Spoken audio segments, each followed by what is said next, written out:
అందరికీ నమస్కారం. ఈ యొక్క వీడియోలో ఒక సంజీవిని లాంటి మొక్కని మీకైతే పరిచయం చేయబోతున్నాను. సంజీవిని లాంటి మొక్క అని చెప్పుకోవచ్చు. ఎందువల్ల సంజీవిని లాంటి మొక్క అని అభివర్ణించానంటే, చావు బతుకుల్లో ఉన్న మనిషిని కూడా, చనిపోబోతున్న మనిషిని కూడా, ఇక మంచంలో ఉండి చావుకు దగ్గర ఉన్న మనిషిని కూడా ఈ యొక్క వీడియోలో ఈ మొక్క ద్వారా నేను చెప్పినట్టు చేసినట్లయితే ఖచ్చితంగా ఆ చావు తప్పి మనిషి ఒక మంచి జీవం పోసుకుంటాడు, మంచి జీవిస్తాడు. మరి ఇది నేను చెప్పే మాటే కాదండి. మనకు ఆయుర్వేద గ్రంథాలు, మన పెద్దలు, మూలికా వైద్యులు, అలాగే గ్రామీణ ప్రాంతంలో ఉన్న అనుభవజ్ఞులు వీళ్ళందరూ కూడా చెప్పే మాట ఇది. అంటే మనిషికి పునర్జన్మనిస్తుంది. చనిపోబోయే మనిషి కూడా బ్రతుకుతాడు. ఇది వాస్తవం, యథార్థం అండి. నేను వీడియో కోసం అయితే చెప్పడం లేదు. చాలా అద్భుతాలు ఇందులో ఉన్నాయి. దీనికోసం చాలా మంది వెతుకుతూ ఉంటారు కూడా ఈ మొక్కల కోసం.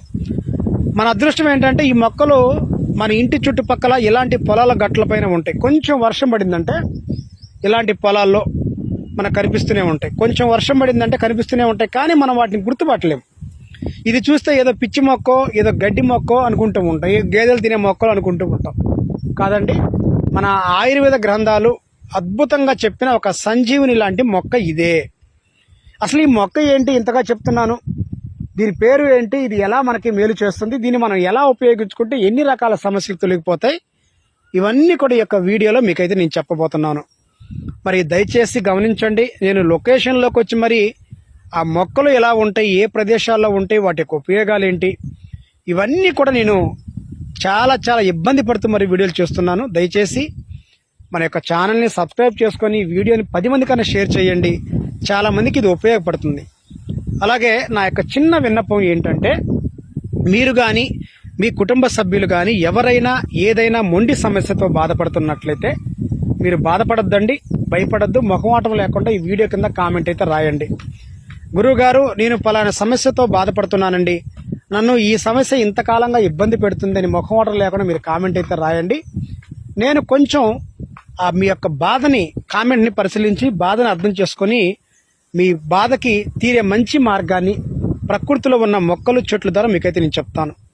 ఇప్పుడు ఆ మొక్క ఏంటి?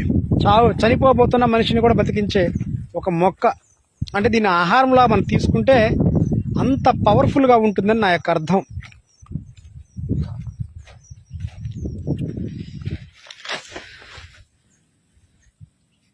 చూడండి, ఇది ఒక కలుపు మొక్కలా బాగా పెరిగింది. చూడండి, ఇదంతా కూడా అదే. ఇంకా సూక్ష్మంగా చూడండి.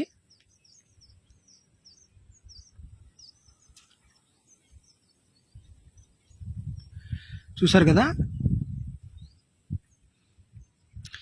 దీన్ని గలిజేరు అంటారు. గలిజేరు, దీన్ని సంస్కృతంలో పునర్నవ అంటారు. అంటే పునర్జన్మనిచ్చే ఆకుగా మనకి దీన్ని చెప్తూ ఉంటారు. మరి పునర్జన్మ ఇస్తుందంటే మరి సంజీవినితో సమానమే కదండి.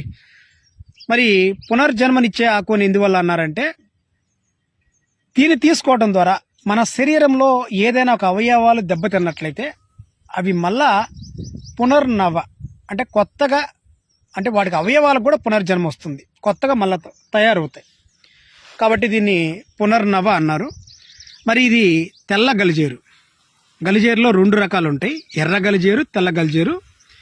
తెల్ల గలిజేరు యొక్క కాండం ఈ మాదిరిగా ఉంటుంది. ఎరుపు దానికి అది ఎరుపుగా ఉంటుంది, కొంచెం ఎరుపుగా ఉంటుంది. ఆకులు చివరి భాగాలు కూడా ఎరుపుగా ఉంటాయి. మన పాత వీడియోలో ఎర్ర గలిజేరు ఎలా ఉంటుందో చూపించాను, చూడండి. ఇదైతే తెల్ల గలిజేరు. మరి ఇది ఎన్నో రకాల సమస్యలకు పనిచేస్తుందండి. ఎలా అంటే, ఇది జీర్ణకోశ వ్యాధులకి బ్రహ్మాండంగా పనిచేస్తుంది. అలాగే గొంతు సంబంధించిన సమస్యలు, గొంతులో కఫం లాంటి సమస్యలకు కూడా బాగా పనిచేస్తుంది.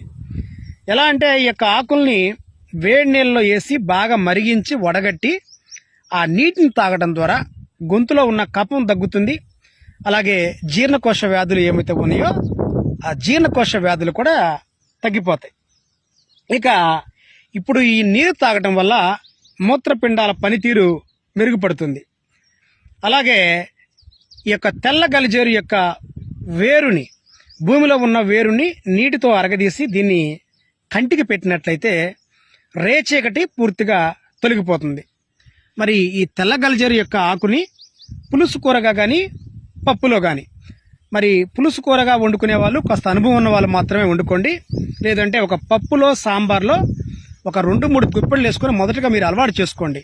తర్వాత మీకు తినటం అలవాటు అయ్యాక ఎక్కువగా మీరు వండుకొని తినొచ్చు. ఇలా మీ ఆకుల్ని కూరగా వండుకొని తినడం ద్వారా రక్తం శుద్ధి అవుతుంది, అలాగే రక్తం వృద్ధి కూడా అవుతుంది. మరి కిడ్నీ సంబంధించిన సమస్యలతో బాధపడుతున్న వాళ్ళు, కిడ్నీలో రాళ్ళు, కిడ్నీ ఇన్ఫెక్షన్ ఇలా సమస్యతో బాధపడుతున్న వాళ్ళు ఈ తెల్ల గల్జేరుని కూరగా వండుకొని తింటే బ్రహ్మాండంగా పనిచేస్తుందండి.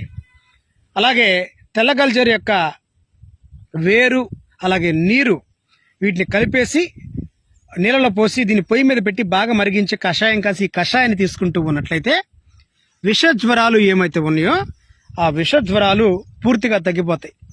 మరి ముఖం పైన మచ్చలు, ఈ మచ్చలకు సంబంధించిన సమస్యతో బాధపడుతున్న వాళ్ళు ఈ తెల్ల గల్జేరు యొక్క ఆకుల్ని నీళ్లతో నూరి ఈ పేస్ట్ని ముఖం పైన మనం రాసుకుంటూ ఉన్నట్లయితే ఖచ్చితంగా ముఖం పైన ఉన్న మచ్చలు పూర్తిగా తొలగిపోతాయి. అయితే దీన్ని రక్తం వృద్ధి, రక్త శుద్ధి అవుతుంది, అనారోగ్య సమస్యలు తొలగిస్తుంది కదా అని చెప్పి గర్భవతులు, పాలిచ్చే తల్లులు ఈ కూరని తినకూడదు. మరి గర్భవతులు తింటే గర్భస్రావం అయ్యే అవకాశం ఉంది. పాలిచ్చే తల్లులు తింటే చిన్న పిల్లలకి కాస్త ఇబ్బంది అయ్యే అవకాశం అయితే ఉంది. కాబట్టి వారు ఇరువురు కూడా దీన్ని తినకూడదు. ఇంకా ఈ మొక్కని మెత్తగా దంచి సమూలం నిలువెల్లా మెత్తగా దంచి వచ్చిన రసాన్ని 30 ml మోతాదుగా రోజుకి 2 సార్లు తీసుకుంటూ అన్నం, ఉప్పు లేని మజ్జిగ, పెరుగు కలిపి తీసుకుంటూ ఉన్నట్లయితే వారంలో, కేవలం ఒకే ఒక వారంలో పచ్చకామెర్ల వ్యాధి పూర్తిగా తగ్గిపోతుందండి. అంటే 30 ml మోతాదుగా రసం రోజుకు 2 సార్లు తీసుకుంటూ అన్నంలో ఉప్పు లేని మజ్జిగ లేదా పెరుగు, పథ్యం అన్నమాట. దీన్ని పథ్యం అంటారు. పచ్చకామెర్ల వ్యాధికి బ్రహ్మాండంగా పనిచేస్తుంది. అలాగే దీని యొక్క ఆకుల పొడి కొంచెం సొంటి కలిపి తీసుకుంటూ ఉన్నట్లయితే శరీరం పైన ఉన్న వాపులు, ఒబ్బులు అవి కూడా తగ్గిపోతాయి. ఇక మాకు నిద్ర పట్టడం లేదండి, ఎన్ని మందులు వేసుకున్నా మాకు నిద్ర పట్టడం లేదు, నిద్రలేమి సమస్యతో బాధపడుతున్నాం, మాకు కమ్మటి నిద్ర, గాఢవంతమైన సుఖమైన మాకు నిద్ర కావాలి అనుకునే వాళ్ళు ఈ యొక్క చెట్టు యొక్క ఆకులు, కాండం, సమూలం వేరుతో సహా ముక్కలుగా కోసి కట్ చేసుకొని కషాయం గ్లాసు నీళ్ళలో వీటిని వేసుకొని బాగా మరగబెట్టండి.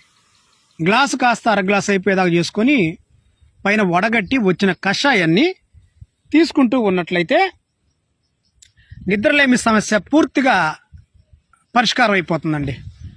నిద్రలేని సమస్యతో బాధపడుతున్న వాళ్ళకి ఇది బ్రహ్మాండం అని చెప్పొచ్చు. ఇంకా ఈ యొక్క తెల్ల గలిజేరుని మనం కూరగా వండుకొని తిన్నట్లయితే రక్తం మనకి ఎంత కావాలంటే అంత మన శరీరానికి పడుతుంది, రక్తం వృద్ధి అవుతుంది, ఉదర దోషాలు కూడా తొలగిపోతాయండి. ముఖ్యంగా గ్యాస్ట్రిక్ సమస్యతో బాధపడుతున్న వాళ్ళు, గ్యాస్ట్రిక్ సమస్య, కడుపు ఉబ్బరం, కడుపులో మంట, కడుపులో నొప్పి, విపరీతమైన తేపులు, ఇలా అన్ని రకాలు, వీటన్నిటిని ఉదర దోషాలు అంటారు. ఈ ఉదర దోషాలే కాకుండా నులిపురుగుల సమస్యలు, ఏలిక పాములు అంటారు. ఈ అన్ని రకాల సమస్యలకు కూడా ఇవి చాలా చాలా బ్రహ్మాండంగా పనిచేస్తాయండి. తెల్ల గలిజేరు చాలా గొప్పగా పనిచేస్తుంది. ఇంకా ఈ యొక్క తెల్ల గలిజేరుని మనం కూరగా వండుకొని తింటే శరీరంలో ఏదైనా అవయవాల స్థితి, పనితీరు సరిగా లేకపోయినట్లయితే దీన్ని మనం ఆకుకూరగా వండుకొని తింటే అవయవాల యొక్క మెరుగుతీరు కూడా, పనితీరు బాగా మెరుగవుతుంది. ఇంకా ఇది ఇలాగే కాకుండా ఈ యొక్క ఆకుల్ని మనం కూరగా వండుకొని తింటే మూత్రానికి సంబంధించిన రోగాలు ఏమైతే ఉన్నాయో అవన్నీ కూడా తొలగిపోతాయండి. మూత్రానికి సంబంధించిన సమస్యలు అన్నీ కూడా తొలగిపోతాయి. అలాగే మూత్ర రోగాలు, అలాగే మూత్ర ఇన్ఫెక్షను ఇది కూడా పనిచేస్తుంది. మలమూత్రాలు సాఫీగా రావాలంటే దీన్ని ఆకుకూరగా వండుకొని తినాలి. కొంతమంది మంచంలో ఉన్న వాళ్ళకి మలమూత్రాలు సాఫీగా ఉండవు, వాళ్ళకి మనం కొంచెం పప్పులో దీన్ని వేసి దీన్ని కూరగా వండి తినిపించినట్లయితే మనం వారిని బ్రతికించిన వారు అవుతాం. దయచేసి ఈ యొక్క వీడియోని మానవత్వంతో షేర్ చేయండి, జ్ఞానాన్ని అందరికి పంచండి. ఈ యొక్క వీడియోని షేర్ చేయండి. అందరికీ నమస్తే.